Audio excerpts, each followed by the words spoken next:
In a few weeks it is Dutch Carnival, and that is why Simone is creating this Carnival face paint for us today.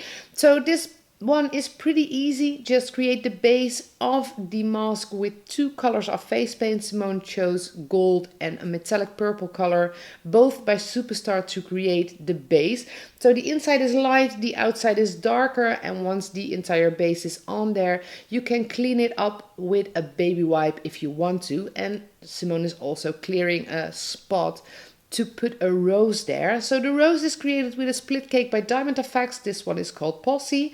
It is lovely white and purple colors, and with the Simone brush she has created that rose in a few seconds.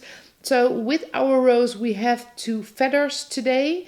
That is done with the same brush, and as you can see it's just two basic stripes and loads of little lines next to it, and that creates a lovely feather. So onto the inside of the mask. First Simone puts two circles around her eyes, and once they are on there she creates the rest of the design. So the shapes are pretty easy.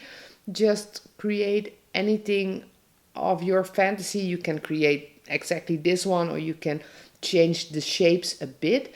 Once the outline is there, she creates the patterns on the inside of the mask, and as you can see that is pretty easy. It's just some dots and some stripes to create an interesting looking effect.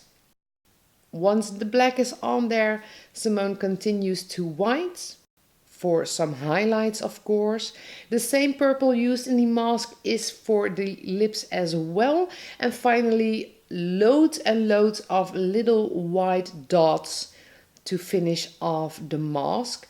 So she puts them on the inside of the mask and around the eyes as well. And with that, our quick and easy Carnival Mask face paint design is finished. I hope you liked it. If you did, don't forget to give it a thumbs up.